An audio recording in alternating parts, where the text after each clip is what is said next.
একটু পরে দেখবেন বন্ধু কান্নার রুল পয়দা হয়ে যাবে। আমার বন্ধুগণ, আমার ভাইরা, একটু বলেন তো দেখি হেদায়েত দেওয়ার মালিককে? আবার বলেন হেদায়েত দেওয়ার মালিককে? আমরা এখানে সবাইকে নেককার নাকি? আমাদের গুনাহ আছে না নাই? আবার বলেন গুনাহ আছে না নাই? আমরা এখান থেকে বসে গুনাহ মাফ চাইবো কার কাছে?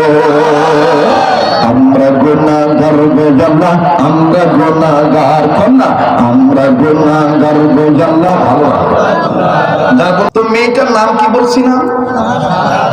এই যে মুখ লড়াইতেছে না, সাহারা ব্রোকার। বলেন সাহারা ব্রোকার, সাহারা ব্রোকার। বাড়ি কোথায়? আমেরিকায়। বাড়ি কোথায়? আমেরিকা। আমি আবারও বলতেছি, নামটা কি? বাড়ি কোথায়? আমেরিকা।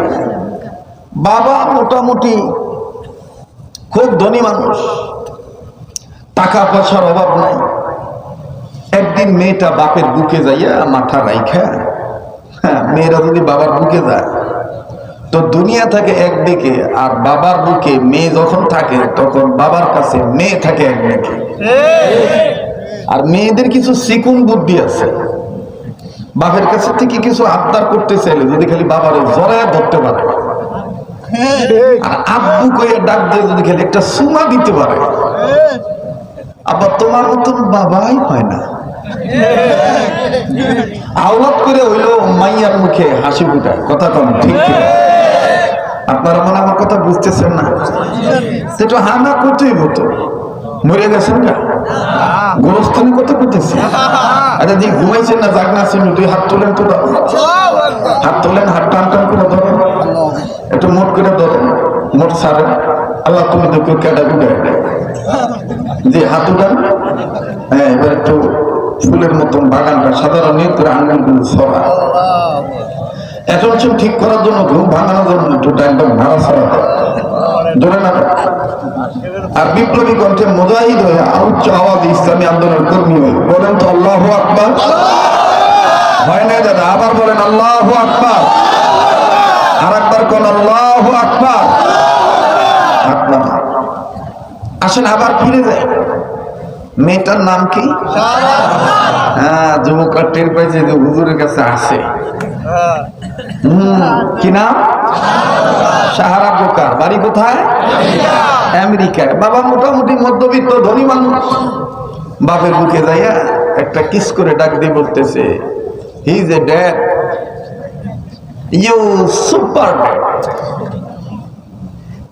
ও আমার আব্বা, আপনি অনেক সুন্দর আব্বা। তো ড্যাডিও ডাক দিয়ে বলতেছে, তুমি আমার অনেক সুন্দর মেয়ে, কি বলবা বলো।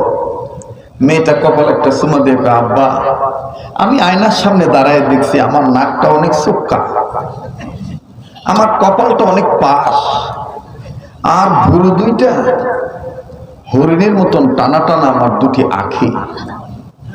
এদিক তাকান, ওদিক তাকান না। যারা দুই চারজন একসাথে বইছেন গুটাগুটি করেন না। বাল্লা লাগলে ভাই বই থাকে, 5 জন লোক থাকলে ওয়াজ হবে। জি জি। ডাক দিয়ে বলতেছে, আমার বুড়ো দুটি ইয়ামানি তরবারির মতন আব্বা। ইয়ামানি তরবারি কিন্তু এইভাবে যাইয়া এই মানুষের ভুরুর মতো, ইয়ামানি তরবারি। আর কপালটা আমার জবর পাশ, দাঁতগুলো আল্লাহ চিরল দাঁত বানিয়ে দিয়েছেন। গড ইজ গিফটেড ইট। পিতা ডাক দিয়ে বলতেছে, হ্যাঁ সব সত্য, কি বলবা বলো। আব্বা তুমি যদি অনুমতি দিতা, তুমি যদি আমাকে আশীর্বাদ করতা, তাইলে আমি এ যুগের ওয়ার্ল্ডের মধ্যে সুপার একজন তারকা হইতাম, মানে নায়িকা হইতাম। কি হইতাম? বলেই না কথা। কি হইতাম? নায়িকা হইতাম। আমার কথা যদি সন্দেহ হয়, আপনি নেটে সার্চ দেন, সাহারা ব্রোকারের জীবনী পাবেন। আমার কিন্তু এটা আমি আজকে আমার নোট থেকে বের করেছি, কিন্তু থিসিস করে গবেষণা করে রাখছি আজ থেকে 13 বছর আগে। এজন্য আমি বলেছিলাম যে, এক জায়গায় আমি বলেছিলাম আমি ওয়াজের মাস্টার, আমি জায়গায় ঝোঁক বুঝে কোপ মারুন না বেটা। কথা বুঝতে পারছেন? জি জি জি, আস্তে আস্তে আগাই, ধীরে ধীরে শুনে। আমি আজকে নতুন করে এটা যখন রিসার্চ করলাম, this is the personal idea note, এটা আমার ব্যক্তিগত চিন্তা থেকে আমি বলছি, এই মেয়েটার জীবনী শুনলে আমার দেশের যে মেয়েরা উলঙ্গ হয়ে ঘোরে, এই মেয়েদের বিবেক বাধা দিবে ন্যাংটা পরিবেশে ঘোরাঘুরি করতে। তো মেয়েটার নাম কি? সাহারা বোকার।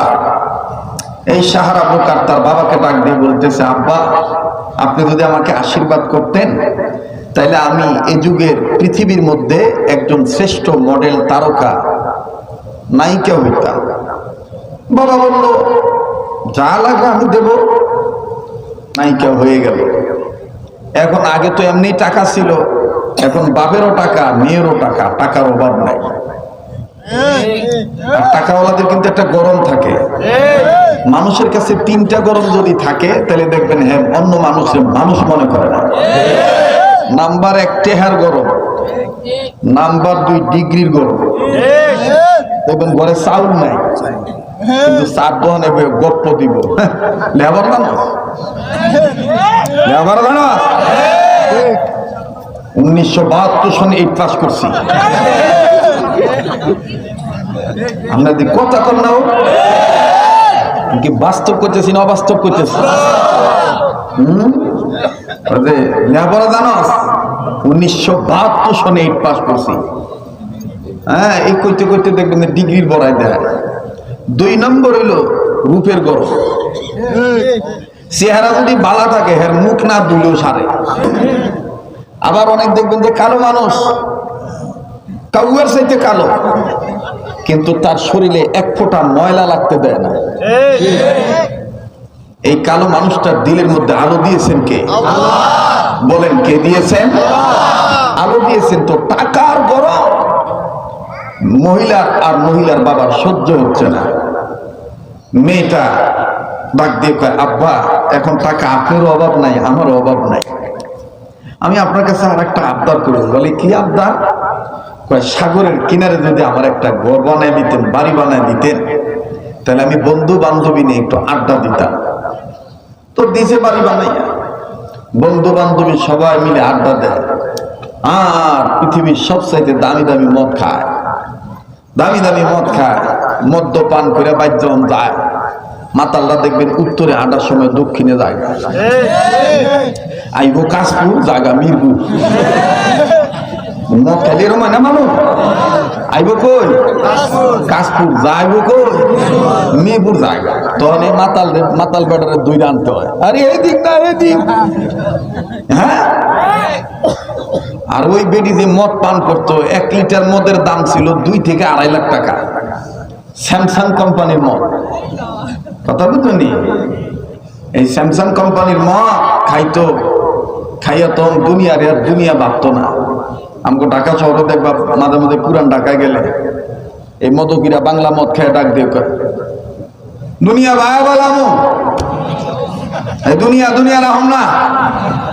তো আর এক মাতালে জিগায়, কেমনে? এই তোর মাতালে বলতে মুইটা মাথা নিলে যাবে। আর আবার দেখি একটু কম খাইছে, হ্যাঁ তখন ডাক দেখো, এত মুত হইব নি?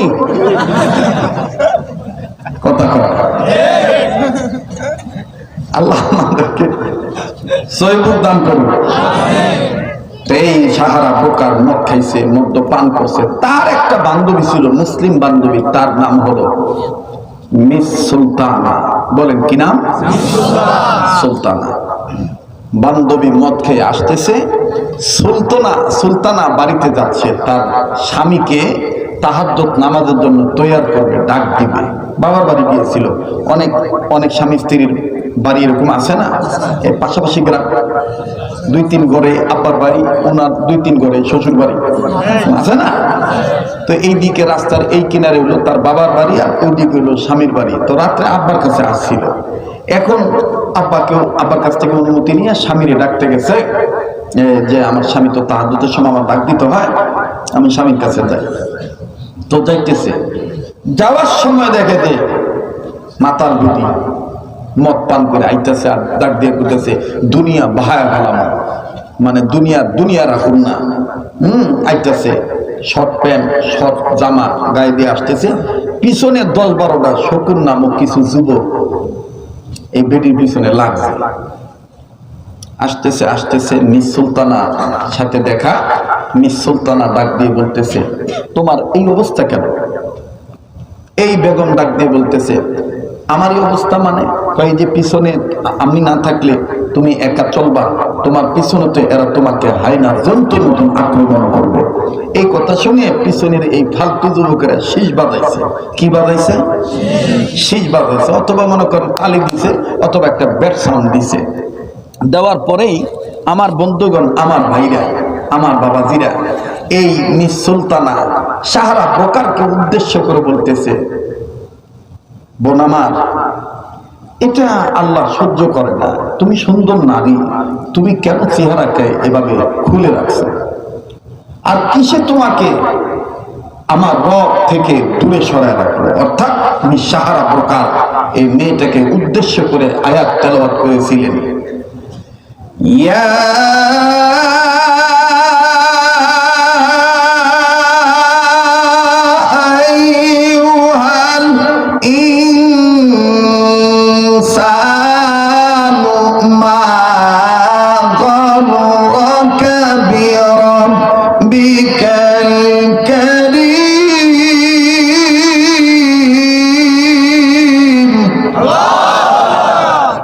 গান গাইলাম?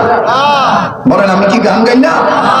যখন এই তেলাওয়াতটা করছে, একবার করছে, এবার সাহারা ব্রোকার ডাক দিয়ে বলতেছে আবার বলো না।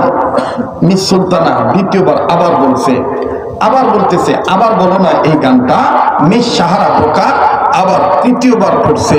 তৃতীয়বার পড়ার পরে মিস সুলতানাকে miss Sahara broker, Mrs Sahara broker ডাক দিয়ে বলতেছে 3 টার্ম তুমি আবার পড়ো, তৃতীয়বার আবার পড়ো, সালাসুনা মাররা। এভাবে যখন 3বার পড়ো আমি একটু আবার শুনি এই গানটা লেখছে কে, এই গানটা আসলে গাইছে কে। তখন মিস এই সাহারা ব্রোকারকে মিস সুলতানা ডাক দিয়ে বলতেছে এই গানটা প্রথম গাইছে আল্লাহ। বলেন কে? বলেন কে? বলে এই গান শোনার দ্বারা কি হবে, এই গান মানার দ্বারা কি হবে? তখন মিস সাহারা ব্রোকারকে মিস সুলতানা বলেছিলেন কিতাবুন আনজালনাহু ইলাইকা লিতুখরিজান নাসা মিনাল যুলুমাতি ইলান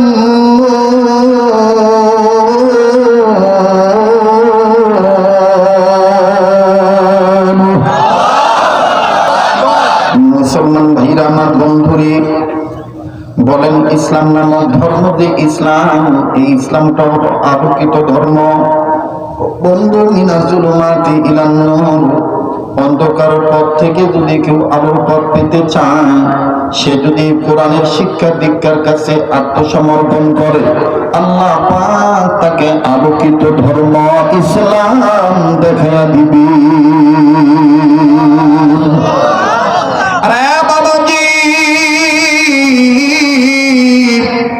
সাহারা ব্রোকারের কথা আমি বলছি বন্ধু আমার, বন্ধুগণ আরেকটু আগায় নেই।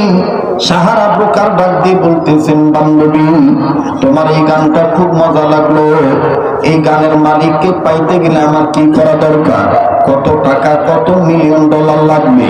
মিস সুলতানা ডাক দিয়ে বললেন বান্ধবী আমার মালিককে পাইতে কোনো টাকা পয়সা লাগে না, শুধু লাগে ঈমান।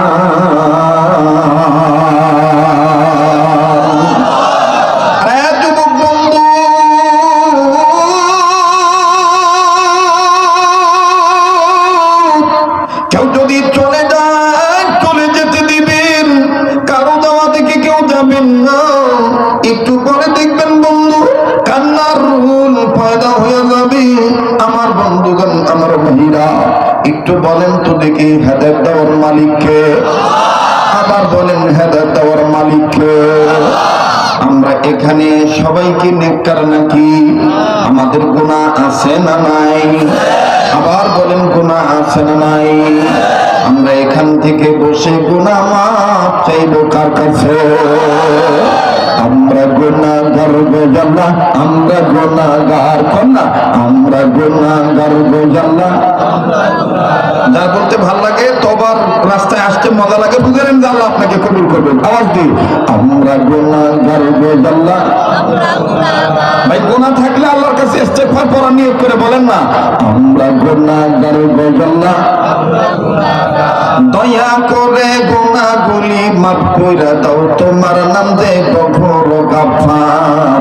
আমরা গুনাহগার গো আল্লাহ, মাশাআল্লাহ মাশাআল্লাহ। আমরা গুনাহগার গো আল্লাহ, আমরা গুনাহগার, আমরা গুনাহগার গো আল্লাহ।